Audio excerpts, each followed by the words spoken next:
Hello everybody. So in this video we'll talk about tips and tricks on how to boost your credit score. So as a small business owner, we've discussed previously how important having a good credit score is. You need to have that credit score up to 725 to 750 in case you ever need it. Now, as I mentioned previously, my score is over 800 and I worked for years to get that up there. So I learned how to do a few things along the way. I'll pass it along to you. Um, if you have a missed payment or a late payment showing up on your credit report, typically that stuff stays on there for 7 years. But you can get it off sooner than that. And the way you do that is that um, you pay that loan off. You close the account. So let's say you have a $5,000 you know uh, credit card bill that you're paying and you missed a payment somewhere along the line. Well, it dings you for that. But in order to get that off your credit report, you can either wait 7 years, which is a long time, or you can pay off that credit card and close it. Now, if you close it, you'll have to weigh the pros and cons of closing it. Typically, if you leave your accounts open, then that establishes a longer credit history. But if that account has a missed payment on it, you may want to close it, even though it may shorten your payment history. Because the missed payment is a big detractor on your credit report. It's like a major no-no. You just can't have that on your credit report and expect to have a good credit. That's what they're looking for. They want to, if they check your credit, they want to make sure you make all your payments. So if you have a missed payment on there, that you don't want that, and your lenders don't want that either. So you can get it off your credit report by paying off that account and closing it. Other tips and tricks. You got to get that payment history up to like 100 payments without any late or missed payments. And let's say, for example, you have two cards, two credit cards, uh, and one credit card you're making a payment on each month, and another card you're not. So even though you have two accounts, you're only showing payment history on one, where you're making a payment every month. What you would want to do is start using the other card, and you don't have to use it a lot, but use it to buy your lunch someday. Maybe it's got a $10 balance on it, but every month you're going to pay it. You're going to make that payment, and every month you're going to have an extra payment. So if you need to get 100 payment history in order to establish good credit, you gotta either do 2 or 3 payments per month, or it's going to take you several years to get your credit score up. So if you did 2 or 3, let's say you did three payments per month, that's 36 payments per year. Well, you can get to 100 payments in less than 3 years. That would do wonders for your credit report. So I'm not saying go out there and get a lot of debt, but if you already have cards and you're not using your cards, you could put a minimum on, like a minimum balance on each card, make those payments monthly, and that'll count as a monthly payment. So you had 3 cards, you used all 3 of them just a little bit, made 3 payments per month, 36 payments per year, times 3 years, you're there. You got 100 payments with no late or no missed payments. That'll do wonders for your credit. Um, installment loans are really good for your credit report. That's like the perfect way to build credit. So if you have a car payment, don't be in a hurry to pay that car off if you're trying to build your credit, because that's going to show installment loan payment over 3 or 5 year period, however long your car payment is. Now, I don't recommend you get a car payment, because a lot of guys go out, they buy a car, they park it at the terminal, and they never drive it. But if you do have a car payment, like if you already have a car payment You know, use it to build your credit. Um, Installment loans also include house payments, and it can include student loans. So if you're trying to build credit, don't be in a hurry to pay off them installment loans, because those are great ways to build your credit. Uh, Credit cards, on the other hand, they do look at the balance each month, and they want to see how much available credit you have remaining. So let's say, for example, you had a $10,000 credit card and you got it maxed out. you know, and then at the end of the month, they look at your remaining, how much credit you have available left to you, of all the credit you have that you've taken out, how much is available. If you have zero available because you maxed out that credit card, that's going to work against you. So it would be better if you had a $10,000 credit card and only had $100 on it. Then your available balance would show, that you would have like $9,900 available, and that would do wonders for your credit. So these are some of the things you learn as you go on this credit journey. You're going to rebuild your credit. You know, um, it's not uncommon, if your score is less than 700, you may be denied a credit card. Well, just go get a secured credit card. It's very easy. You just go in, talk to your bank, give them $1,000. They'll hold that $1,000, and that'll be your limit on your credit card. And you can start making, monthly credit card payments to rebuild your credit. You can use it up to $1,000. So that's a great way to build credit. Keep your credit inquiries to one or two at the most per year, because the more credit inquiries you have, it looks risky to the lenders because it looks like you're looking for credit. So if you keep it to one or two per year, then that won't hurt your credit score. Typically, the credit inquiries that affect your score are the ones within the last 12 months. Now, they could stay on your credit report for 2 years, but they only count the last 12 months. So you have to learn how the game is being played. So they do look at them credit inquiries. So if you have 6, 7, 8 credit inquiries for the year, that's going to hurt you. And lenders are going to see that, and they think you're shopping for credit. And that you're not trustworthy enough to give credit to. Because for some reason you're out there getting like 10 credit inquiries. Years ago, I bought a used RV, and I went through the RV dealer. Dealerships are terrible with your credit report. I allowed them to check my credit, and they ran my credit report 10 times. Because they're looking for the most favorable loan, and they didn't care how many times they ran my credit report, how many inquiries it did.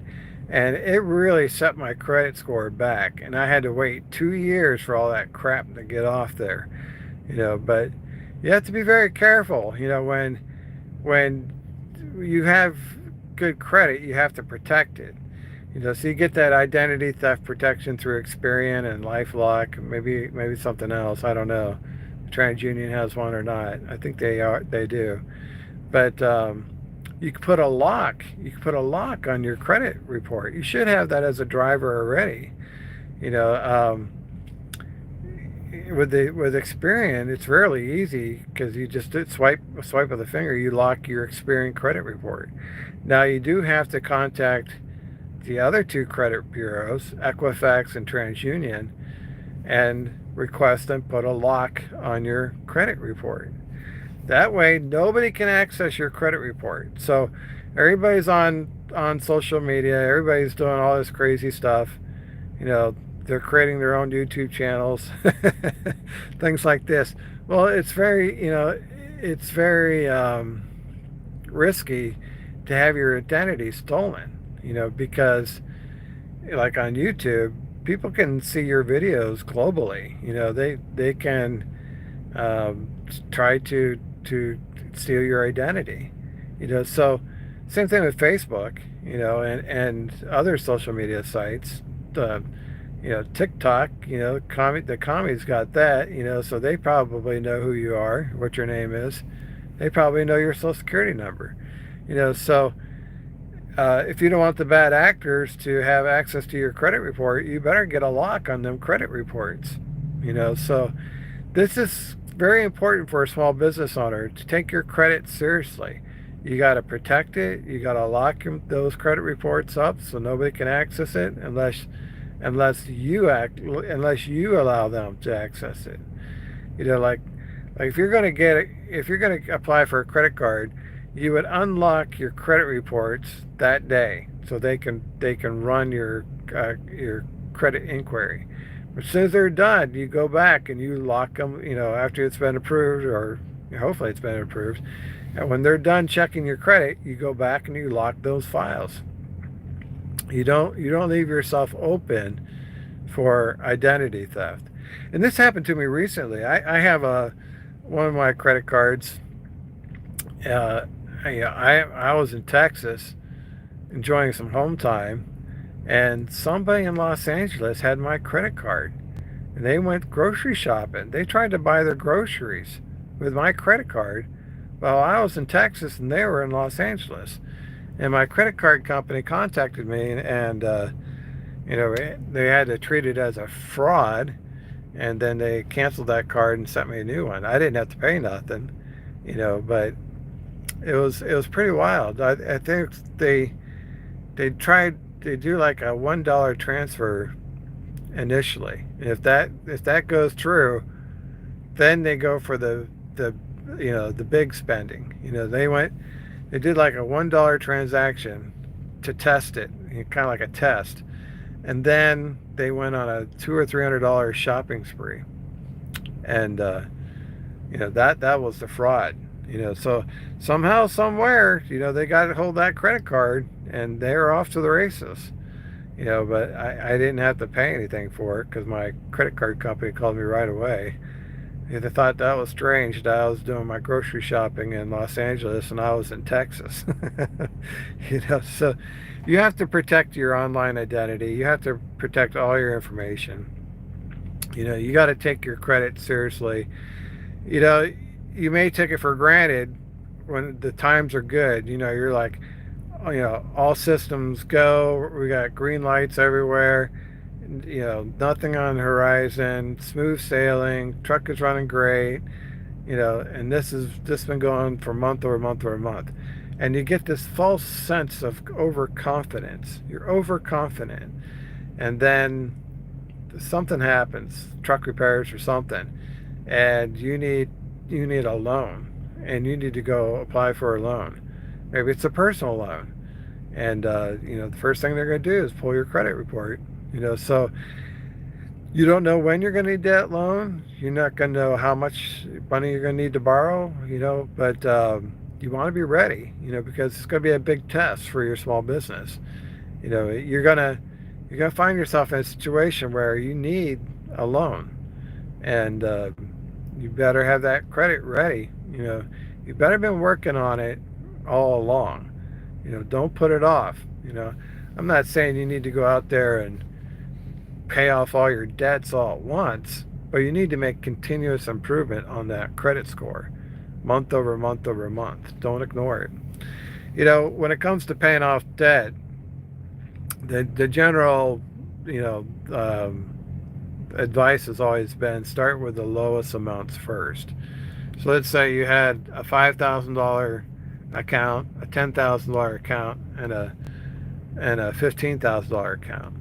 Well, you wouldn't pay off the highest one first. That would take forever. Take the low-hanging fruit. Pay the lowest one first. The $5,000 one. Pay that one first. Then pay off the next one, the next lowest hanging fruit, and then pay off the last one, the biggest one last. I would say don't get in a hurry to pay off these installment loans like your house. Don't get in a hurry to pay off your house. The money you use to pay off your debt is money that could have been better spent for maintenance.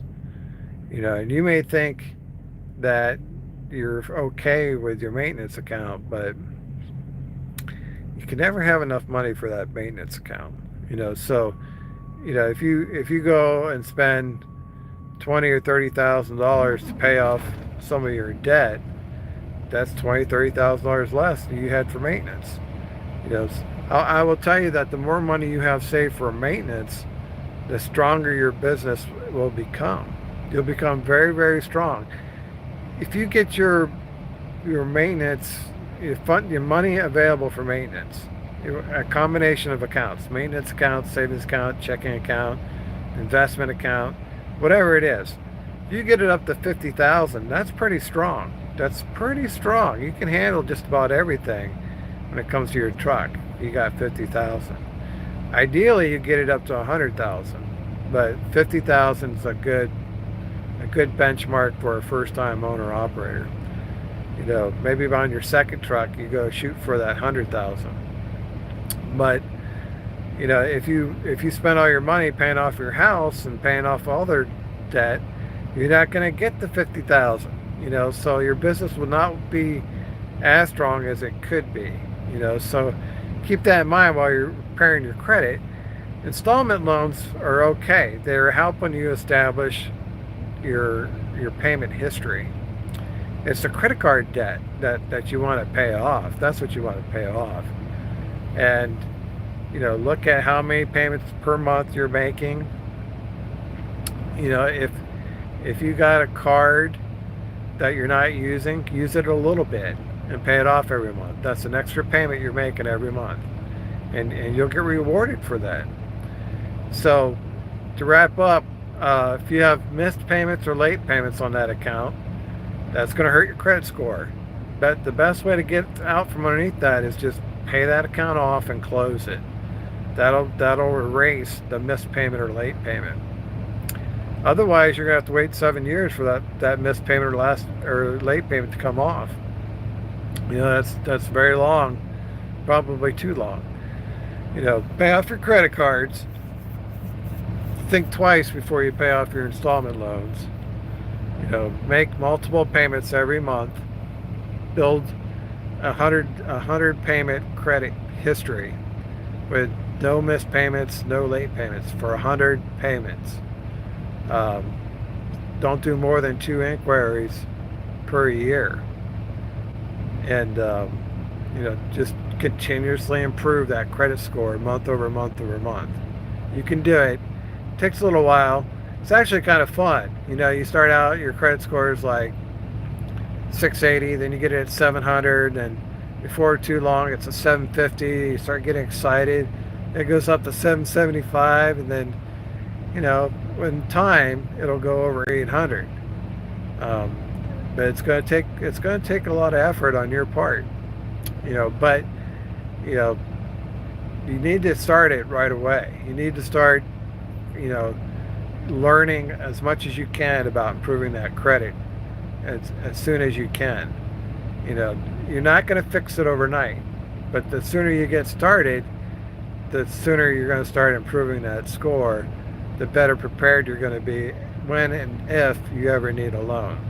All right, guys, that's all I got for you. Thanks for watching. We'll see you on the internet.